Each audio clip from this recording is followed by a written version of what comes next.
Hey, what is up, everybody? Welcome back to the channel. It's another weekend.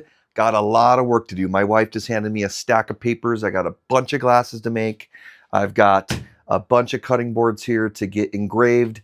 So I figured I'd turn on the old camera and bring you guys and gals along with me. All right, well, if that is something you're interested in, come along and let's get to work.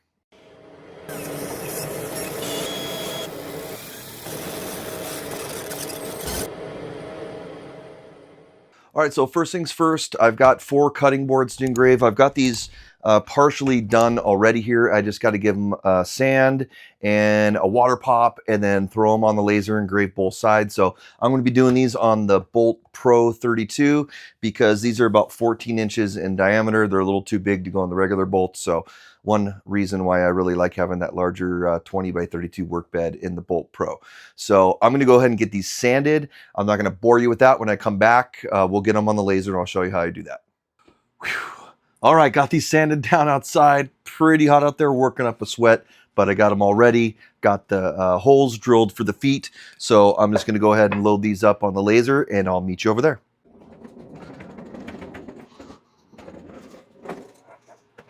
All right, so over here at the Bolt, pretty simple to do these. Basically, all I'm going to do is cut out a piece of cardboard. These boards are like about 14 inches in diameter, so just cut out a 14-inch square that matches my boards in just a thin piece of cardboard, and that way I have a location on my bed where I can easily reference to pop these things in and out of, because I got to do the front and back of all 4 of these boards, so 8 total images or 8 total engravings on these, so that way I can just swap them out. I can do probably 2 at a time if I want, but it's only 4, so I just load up one and laser at a time and run them that way. So, all right, so I'll show you how I do that right now. All right, so now my cardboard's in the bed and the rest I just got to do over on LightBurn. Okay, so here is my LightBurn file. Okay, I've got my my tool layer here. This is 13.5 inches, the same diameter as my cutting boards. And then of course I have my artwork over here. Now I've got this on a tool layer right now. I'm just going to change it to a cut layer right now. Okay, so I went ahead and changed that to a cut layer. I can connect my camera here and update the overlay. And this doesn't really matter where this goes on here. I just got to get it somewhere in the vicinity. And let's get this cut. All right, with that cut, we can pop this out. Now we have our hole for a cutting board. And so long as we don't move anything in this black square, which I'm going to change to a tool layer right now, so it does nothing when I run these jobs, I can now click my artwork, hold down Shift, and click on my tool layer, center, and now I know that that artwork is going to be exactly centered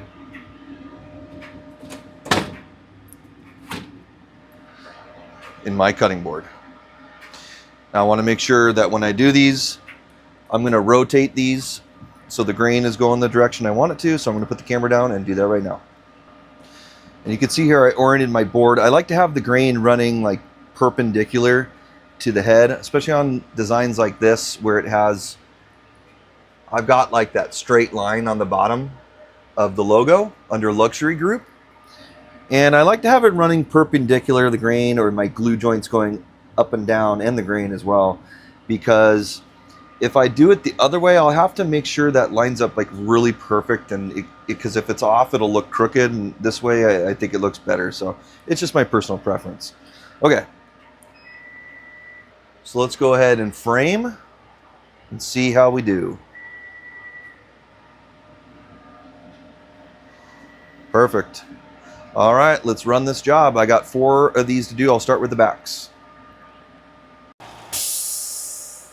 All right, so this is looking pretty good. I think I have some walnut settings dialed in pretty well.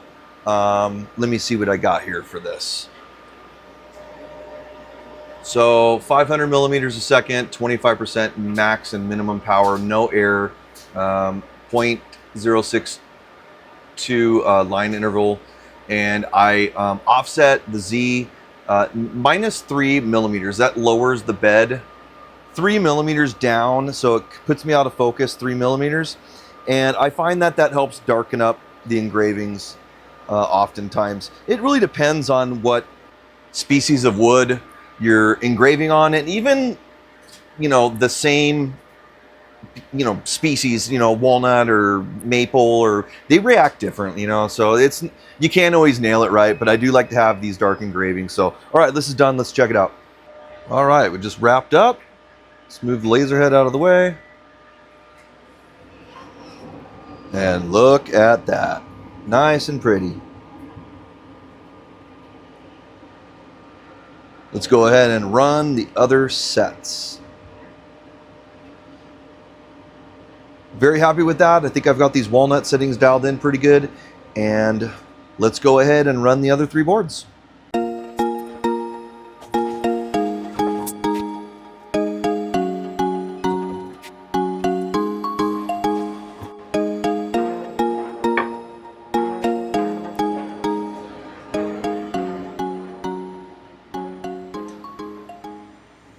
All right, so I got all the backs done. Now I'm going to flip them over and I'm going to start with my graphics.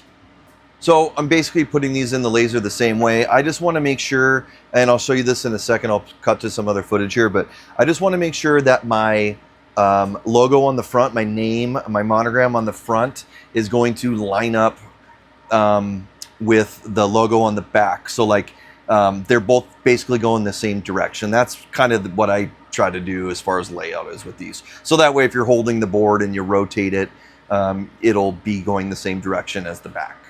So the back logo took about 2 minutes each to do, but now these larger logos in the front are going to take about 8 to 10 minutes depending on which one I'm running here. So this first one, the right, the W, is going to be about 9 minutes 30 seconds. So I'm going to get it loaded up the same way and run these. But now that I have a little bit more time, I don't need to stand directly nearby the laser. I'll probably go work on something else while these are running, and I'll switch them out as needed.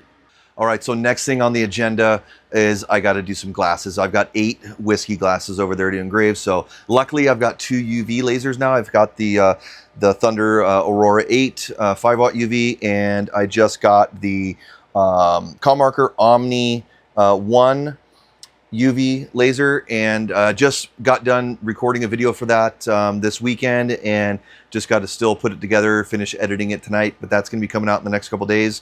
I'm hoping for Monday morning, like so after this weekend, Monday morning, the May 12th, to get that out. But now I'm able to run 2 jobs at the same time, so that's really going to help out increasing our efficiency over here. So I'm going to go ahead and get running on those while the cutting boards are going, and I'll just kind of swap them out as they finish. The glasses take about 6 minutes because I have a logo on the front and a logo on the back, 6-7 minutes depending, and the cutting boards again take like about 9 or 10 minutes. So I'll just be kind of bouncing back and forth. Just going to go ahead and get this rotary set up on the Omni. What I'm doing right now is just leveling out my glass. This rotary is okay. I've had this for a while. I had it on my Monport. I got this for that fiber laser, and it works okay. It's just nothing compared to the Rotoboss Talon. But for right now, it works until I can upgrade. So I got that all leveled out. You can see I have blue tape here on the cup. The reason that I have blue tape on the cups right now is because I've got to test this engraving first before I actually run the production run. These shapes have like circles on them, and sometimes when you run a circle on a rotary and you don't have the file set correctly as far as the design, the circle will come out looking like an egg, or it's not going to look like a very nice circle. And that's just really an optical illusion because you're engraving a circle on a cylindrical item. So it's just, you know, you've got to correct for it. And I do correct for it in LightBurn. I basically will stretch out my logo on LightBurn, and so it looks odd and stretched out on LightBurn, but once I actually engrave it on the glass, it'll look normal to the eye. So before I run a run, like I said, I will go ahead and just do a slow or a quick pass just on blue tape, very low settings, low settings so it doesn't engrave into the glass, but just engraves on the tape, so I'm able to verify before I run. Okay, got both of the UVs going here. Running these cups. I got these up here left to do. And of course I got my glasses on because the one thing about that ComMarker is it's obviously an open design. It's not enclosed like the Thunder is. So just to be safe, I want to make sure you always wear these. Even though I'm kind of on the other end of the shop right now, I'm going to go take a look at the bolt to check out the cutting board that's done. But whenever you have an open galvo laser like that running in the shop, it's really important to wear your glasses because sometimes you just forget and you're walking by and then let's say I'm walking back over here and you're just thinking about something else and then boom, like this thing's on and you forget and blast your eyes. So just not really worth it. But anyway, let's go take a look at the bolt. Okay, so here's our first complete cutting board. Looking great. So I'll go ahead and take this out, swap it out, run the next one, and do it 3 more times.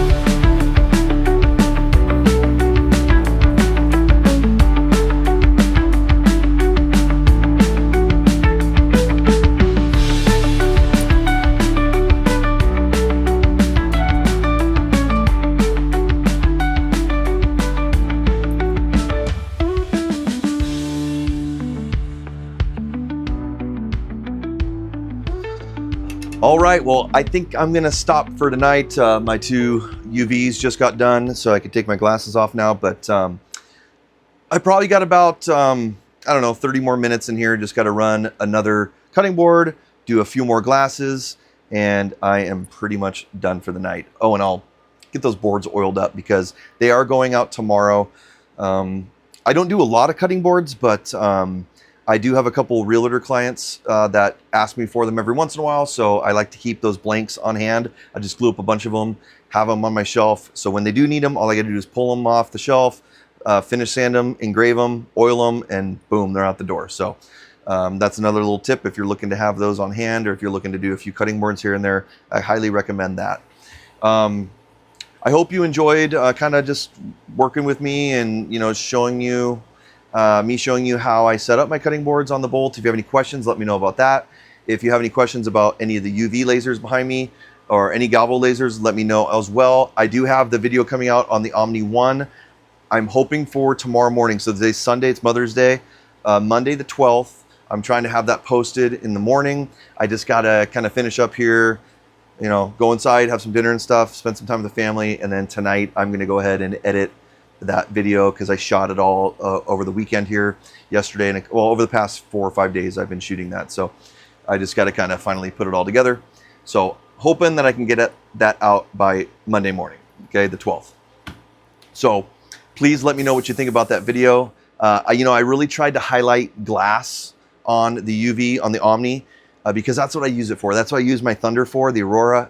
I pretty much just use it for glass, and having 2 in the shop has been very helpful. And the only thing with the Omni 1 is I'm using kind of the old 80 millimeter basic rotary on it. It works. It's just not anywhere near how nice the Rotoboss Talon is. So I'm gonna have to probably pick up another one of those to put on the Omni 1 so I can at least have the same setup on both of them. It makes it a lot easier. I actually need to get another one too because I mentioned that when I was doing the tumblers on my bolt.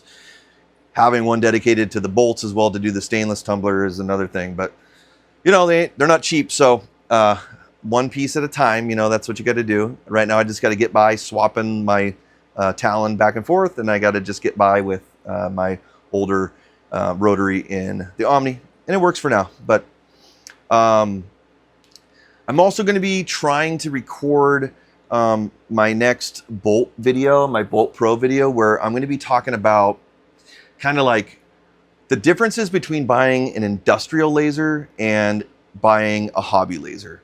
So I think I have a good idea for that video. I've got it all scripted out already. I've gone over it for the past couple weeks. and I believe it's ready to start recording. So I'll probably start that during the week this week. So that way I can try my best to get that out for next weekend's video, because I think that's going to be a very helpful video for a lot of people. I know it would have been for me when I was, new, and I was in the situation thinking like, okay, am I going to buy, the generic CO2 laser overseas, direct from the manufacturer, and save some money up front, or am I going to go with something like the Thunder, where you're spending more up front, but you're getting, different features for that money that you're spending? So I go into a lot of detail on that in the video. So if you're thinking about buying a new CO2 or your first CO2, you're definitely going to want to check out that video. But until then, thanks for watching, everybody. I hope you really enjoy watching these videos. I try to just keep them, unscripted, and I'm just, sometimes they can be a little bit all over the place, but that's kind of the point of these. This is how things go in here sometimes. I'm running back and forth. I'm stopping to eat dinner. I'm stopping to go play soccer, baseball at the park throughout the day, and that's what makes it fun. And doing your own thing allows you to do that. And me working full-time in a regular job 5 days a week, the weekends is when I come out here and I help my wife out a lot, because she's in here every day, and especially during the weekdays, I kind of have to get out of here and let her take over. So on Saturday and Sunday, it's like my time to, boom, I got to help her out, or I got to jam on the stuff that I'm good at, which is the glass. I do all of our glass. So those orders pile up throughout the week, or the 3 or 4 days, and then boom, I got to get on them like this. So, but it's fun. So I hope you enjoy watching it, and I hope you get something out of these videos, because I'm trying to sprinkle, tidbits of info here and there, just as it comes in my head. So yeah, the point is for them to be a little bit on the longer side, for those of you who like that and want to catch this stuff here and there. I really appreciate all of you who do watch these videos and watch them all the way through, because it really does help the channel out. All right, well, anyway, thanks a lot. I think my time is up here, and have a great week, and I'll catch you soon. Thanks for stopping by the garage.